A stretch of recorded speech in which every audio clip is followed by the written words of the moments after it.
नमस्कार साथियों, स्वागत है आप सभी का विनर्स परिवार के ऑफिशियल यूट्यूब चैनल पर।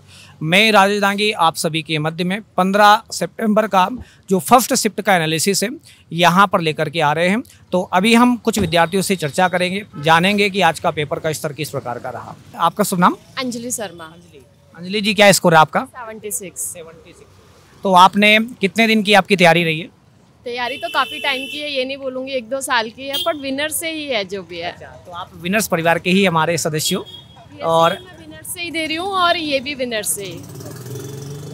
अगर हम बात करेंगे यहाँ पे मैथ्स, रीजनिंग, जीके, जीएस और साइंस, इनमें सबसे लेंदी पार्ट आपको कौन सा लगा आज? तो मैं तो यही बोलूँगी आने वाले समय में जो मैंने देखा, मतलब आज का क्वेश्चन ज़्यादा इजी नहीं था, बहुत कठिन था। मतलब देखा जाए तो अगर साइन थीटा, कॉस थीटा वगैरह से अगर आप देखेंगे तो वो अच्छे से तैयारी करके आए। ये है अवकलन के एक भी क्वेश्चन नहीं आए थे, प्लस औसत से भरपूर क्वेश्चन थे, मतलब 4 से 5 क्वेश्चन थे। पॉलिटी अच्छे से पढ़ के आए, अपना केमिस्ट्री से क्वेश्चंस थे, पर विज्ञान से, बायोलॉजी से एक भी क्वेश्चंस नहीं था। बायोलॉजी से क्वेश्चन नहीं इनका मान होगा तो, बट नहीं था। मतलब केमिस्ट्री और फिजिक्स से क्वेश्चन थे।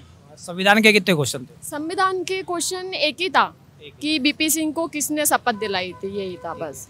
वीपी सिंह को किसने शपथ दिलाई थी, ऐसा संविधान से क्वेश्चन देखने को मिला था। साथ ही साथ में अगर हम बात करते अर्थव्यवस्था से कोई क्वेश्चन नहीं था। ज्योग्राफी से हाँ, नर्मदा नदी वाला था कि इंदिरा सागर बांध कहाँ पर है। और इतिहास से था कि खजुराहो किन शासकों का है। खजुराहो की जो यहाँ पे कौन से शासकों ने शासन का कार्य किया है। हाँ, ये था। साथ में अगर हम बात करते हैं यहाँ पे स्टैटिक जीके से मेरे को ऐसा कोई क्वेश्चन देखा। हाँ, पॉलिटी से ही था, हिस्ट्री से था और केमिस्ट्री बायो से था। ये ज़्यादा पार्ट कौन सा कवर किया? करंट भी था, 2-3 क्वेश्चन थे और अपना ये रचनाकार वगैरह से था, यही था बस। तो बच्चों को क्या कहना चाहोगे? मैं तो यही बोलूँगी कि अपना पॉलिटी अच्छे से पढ़ के आए, साइन थीटा, कॉस थीटा ये अच्छे से, और औसत, मतलब सबसे ज़्यादा क्वेश्चन औसत तो इन्हीं में आए थे मेरे में। अच्छा, ये अपना CISI से कोई, हाँ, चक्रवर्ती ब्याज वगैरह से था, लाभ आने से थे, मतलब प्रतिशत वाले टॉपिक से। हाँ, प्रतिशत वाले टॉपिक से थे, मतलब नॉर्मल रेशो में ही थे कि 10% इतना है, 8% इतना है, और अगर ये प्रतिशत में अपना ये औसत 10% ना दिया जाए तो कितने का फायदा होगा, ऐसे था क्वेश्चन। ओवरऑल हम ये कह सकते हैं कि बहुत ज़्यादा लेंदी भी पार्ट नहीं पूछा जा रहा है। बट ये भी नहीं बोल सकते जिसने नहीं पढ़ा वो भी कर दे, तो वो पॉसिबल नहीं, क्योंकि साइन थीटा, कॉस थीटा हर किसी को नहीं पॉसिबल है। वो नॉर्मल क्वेश्चन कर सकते हैं बट वो नहीं कर सकते, पॉसिबल नहीं है। तो बधाई हो आपको और धन्यवाद, आपने समय दिया, थैंक यू सो मच। तो प्रिय विद्यार्थियों, हमारे बीच में यहाँ पे एक विद्यार्थी जुड़ चुके हैं। आपका शुभ नाम है? छाया। तो क्या स्कोर है आपका? मेरा रहा 67।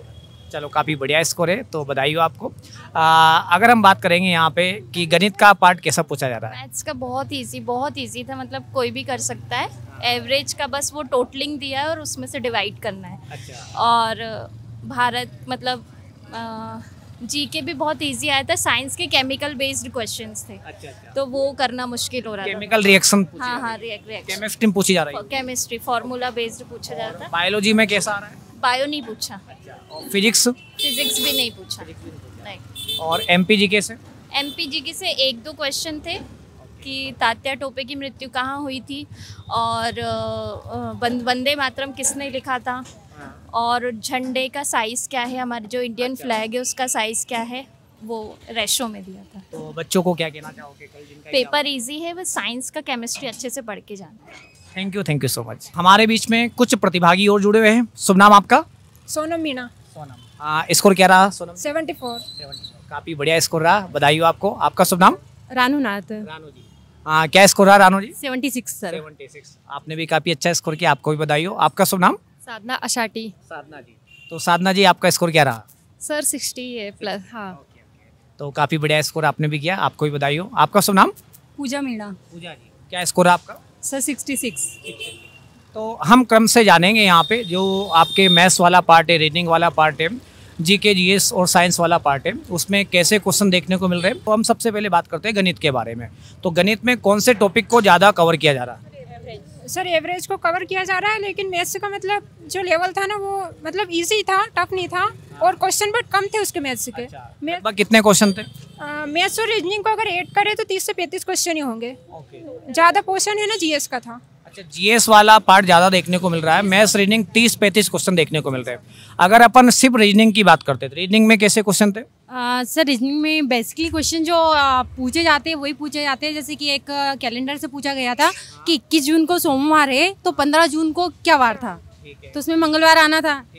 वो हो गया। प्लस नंबर सीरीज से पूछे गए, अल्फ़ाबेट से पूछे गए, और एक क्वेश्चन पूछा था जिसमें कि बहुत बड़ी मतलब 4 डिजिट की नंबर्स दिए हुए थे, जिसमें दिया था मतलब डिफरेंस निकालना था। तो डिफरेंट ऐसे निकल रहा था जैसे 11 का स्क्वायर है, फिर उसके बाद 31 का स्क्वायर है, फिर 41 का, फिर 51 का, लास्ट का था 51 का।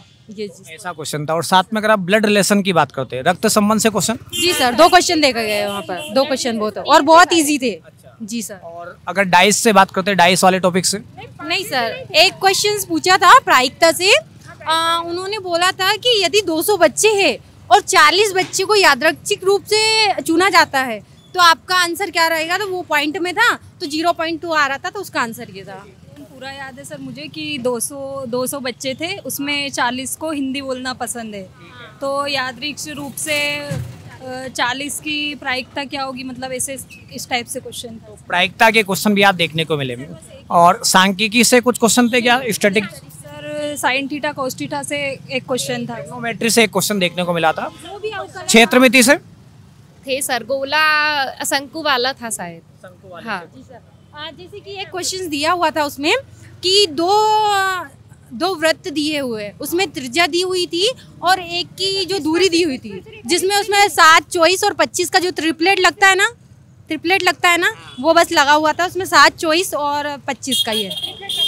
और अगर हम बात करते हैं यहाँ पे जैसे साइंस के सेगमेंट की बात करते हैं, तो बायोलॉजी से कुछ क्वेश्चन थे क्या? सर बायोलॉजी से तो थे, लेकिन बायोलॉजी के याद नहीं मुझे। जी सर, बायोलॉजी से एक क्वेश्चन था जैसे तंत्रिका तंत्र से रिलेटेड था। एक्चुअल में पूरा तो याद नहीं रहा, लेकिन माइस सेस्टिक कुछ तंत्रिका तंत्र से रिलेटेड क्वेश्चंस था वो।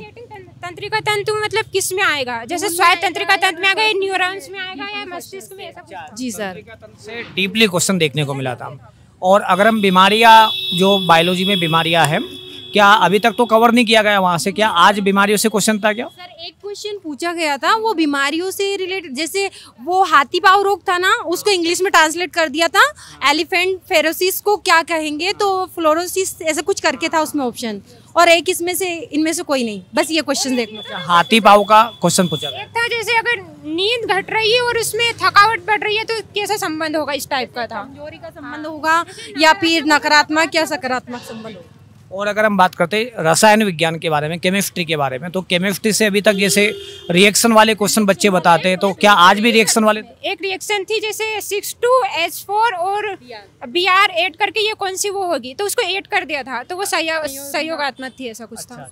जी सर, ये ऑप्शन में ये था वो विलोपन होगा, विस्थापन इस टाइप से, हाँ योगात्मक होगा, इस टाइप से था सर। आज केमिकल रिएक्शन का भी क्वेश्चन देखने को मिला है। और फिजिक्स की अगर हम बात करते हैं, जैसे प्रकाश वाला एक टॉपिक बड़ा इंपॉर्टेंट टॉपिक है फिजिक्स में, तो क्या उससे क्वेश्चन थे क्या? सूर्य से पृथ्वी की जो दूरी थी उन्होंने दी थी कि 1.5 × 10⁸ है।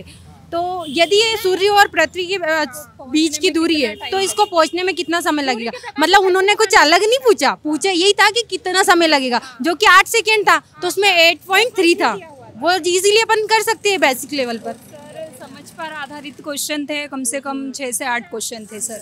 जैसे कि आप 8 अधिकारी हो तो आप उस बेस पे आप क्या करोगे, कौन सा? तो अभी कुछ क्वेश्चन ऐसे भी देखने को मिल रहे हैं कि आपको कंडीशन दी गई है कि आप कोई अधिकारी हो, किसी पोस्ट पर विद्यमान हो, और उसके अकॉर्डिंग कोई सिचुएशन आपको दी जाती, तो आप उसको कैसे टैकल करोगे, कैसे हैंडल करोगे। साथ ही साथ में जैसे स्टैटिक जीके आपका एक इम्पोर्टेंट पार्ट बनता है, तो स्टैटिक जीके में जैसे अपना क्रिकेट हो गया, आपका फुटबॉल हो गया, क्या खेल जगत से कुछ क्वेश्चन थे क्या? सर खेल का तो नहीं, लेकिन जीएस में ये इजी थे, जैसे कि वो बुरहानपुर किस नदी के किनारे है, एमपी जीके से था, और एक था बंजर मतलब किसके बेसिन में आती है, परियोजना किस बेसिन के अंतर्गत आती है, गंगा, नर्मदा या फिर चंबल ऐसे। और उसके बाद एक क्वेश्चन पूछा हुआ था कि तात्या टोपे का जन्म कहाँ होता, मृत्यु कहाँ पर हुई थी। हाँ, मृत्यु कहाँ पर हुई थी उसकी, शिवपुरी था, तो वो हम लोगों को इतना पता था बस। उसका था राष्ट्रीय ध्वज का अनुपात क्या है, मतलब वो पूछा, और एक अपना राष्ट्रीय गीत वंदे मातरम किसने लिखा था। इजी क्वेश्चन था ऐसे क्वेश्चन भी देखने को मिल रहा है। करंट अफेयर्स के कुछ क्वेश्चन थे क्या? करंट अफेयर से सर था एक SBI के जो अभी नए नए अध्यक्ष नियुक्त किए गए, एक क्वेश्चन ये था। एसबीआई के वर्तमान अध्यक्ष के पद पर कौन विद्यमान है, ऐसा भी करंट अफेयर से क्वेश्चन देखने को मिला। बताना चाहूँगी, एक जैसे इंग्लिश में वो PQR बेसिस पे आता है ना, एक क्वेश्चन वो था, उसको अरेंज करना था, एक ही था सर। हाँ, मतलब सीक्वेंस बिगड़ा हुआ था, उसको अरेंज करना था, ऐसा क्वेश्चन भी देखने वो वाला था सर। अरेंजमेंट को लेकर के क्वेश्चन। और एक वो लिखा था कि 3 अक्षर दे दिए, इसको ये बोलते हैं, इसको ये बोलते हैं, तो फिर लास्ट में लिख दिया आई को क्या बोलेंगे, मतलब उसको कट कट करके जो सोल्व करते वो वाला था रीजनिंग से। तो ओवरऑल अपन ये कह सकते हैं कि पेपर बहुत ज़्यादा लेंदी नहीं है, इजी क्वेश्चन। नहीं, इजी है सर, इजी है सर। ओके, अब बच्चों को क्या संदेश देना चाहोगे जिनका कल एग्जाम है या अभी सेकंड शिफ्ट में एग्जाम है? जी ज़्यादा तो कुछ नहीं, जो आपने पढ़ रखा है उसी का रिवीजन करें, क्योंकि पेपर ज़्यादा टफ नहीं आ रहा है, मतलब इजी आ रहा है, मॉडरेट बोल सकते हैं इस टाइप। मैं तो बोलूँगी कि जितना भी एनालिसिस जैसे बता रहे, ये ज़रूरी नहीं है, लेकिन विनर्स हो या फिर अदरवाइज कोई सी भी क्लासेस हो, उन पर जो एनालिसिस दे रहे हैं, जैसे कि अभी उन्होंने तंत्रिका का दिया है, तो 2-3 दिन पहले वो तंत्रिका बेस पर पहले भी दिया हुआ था, तो मैम ने जैसे पढ़ाया था, नामिता मैडम ने, तो वो क्लासेस में एनालिसिस कंटिन्यू देख रही थी। अदरवाइज मैं अलग से कुछ भी नहीं पढ़ रही हूँ, और मैथ रीजनिंग का जिस हिसाब से रहना चाहिए वेटेज उतना नहीं है, जीके जीएस का ज़्यादा बढ़ रहा। और जो एडवांस लेवल पर बस यही है कि मानसिक अभिरुचि से संबंधित है, जो इजीली सोच समझ के आधार पर करेगा वो आराम से कर लेगा, और उसका स्कोर हाईएस्ट ही रहेगा, मतलब यूं कुल मिला के। आप क्या बताना चाहोगे? सर मैं भी यही बोलना चाहूँगी कि जिसका बेसिक क्लियर है तो मैथ रीजनिंग तो आराम से कर लेगा, थोड़ा सा साइंस उसको टफ पड़ेगा, बाकी GS भी ईजी आ रहा है सर। तो तीनों को एक बार पुनः बहुत बहुत बधाई, है ना। तो थैंक यू सो मच। हमारे बीच में एक और प्रतिभागी जुड़े हुए, शुभ नाम आपका? निशा चंद्रवंशी। तो निशा जी, आपने क्या स्कोर किया है? सर मेरा 55। तो पेपर के बारे में क्या कहना चाहोगे, पेपर कैसा था? मॉडरेट। तो आपको सबसे ज़्यादा लेंदी पार्ट कौन सा लगा? जीके। तो आपने आज से पहले का जो एनालिसिस भी देखा होगा और आज का पेपर देखा है, तो उसमें क्या कुछ बदलाव आ रहा है या नहीं आ रहा है? सर ज़्यादा चेंजेस नहीं है। ज़्यादा चेंजेस? हाँ, मतलब लगभग उसी पैटर्न को फॉलो किया जा रहा है। जैसे पूर्व में औसत वाले टॉपिक को, जैसे अपने 3-4 दिन से लगातार अपन देख रहे हैं कि औसत वाले टॉपिक को ज़्यादा कवर किया गया है, तो क्या आज भी औसत वाले टॉपिक के ऊपर ज़्यादा फोकस किया गया है? जी सर, औसत के 6 से 7 प्रश्न आए थे। रीजनिंग में जैसे विद्यार्थियों का कहना है कि ब्लड रिलेशन से, है ना, और साथ में अपना जो प्रायिकता, यहाँ से भी क्वेश्चन देखने को मिल रहा है। प्रायिकता से 2 प्रश्न आए थे। प्रायिकता से आज 2 क्वेश्चन देखने को मिले थे। कुछ विद्यार्थियों से जैसे भी बात की, तो कोई पद पर विद्यमान है और उसकी कार्यशैली, उनसे लेकर के भी कुछ क्वेश्चन देखने को मिल रहा है। 8 से 10 क्वेश्चन थे। अच्छा, ऐसे क्वेश्चन 8 से 10 मिल रहे हैं कि आपको कोई पद, उसके ऊपर आप विद्यमान हो और आपको कोई कार्य करना है, तो उस कोई सिचुएशन आपको दी जाएगी, उस सिचुएशन में आप किस प्रकार का कार्य करोगे, ऐसे लगभग 8 से 10 क्वेश्चन देखने को मिल रहे हैं। तो जो कल जिन बच्चों का एग्जाम होने वाला है, जो सेकंड शिफ्ट में होने वाला है, उनको आप क्या मैसेज देना चाहोगे? सर ये कि थोड़ा अच्छे से मतलब कवर करें सिलेबस। तो काफ़ी बढ़िया आपने समय दिया, थैंक यू सो मच।